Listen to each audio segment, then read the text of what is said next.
Tak, pojďme na to. Na místě pátém Florenc Zdeněk Sára Slunková ASK Denisy Herodesové a krásné páté místo. Na místě čtvrtém Lucie Červínková, Anna Josefina Kopal a Karolina Kůrová, sportovní klub PK Zlín.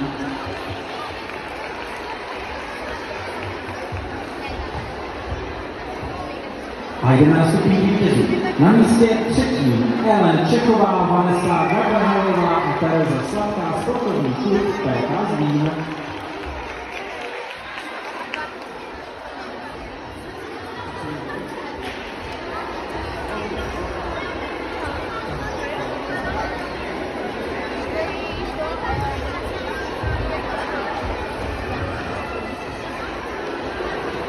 Tak, na místě druhém a stříbrnou příčku dnes získala Emma Konečníková a Viktoria Rejber.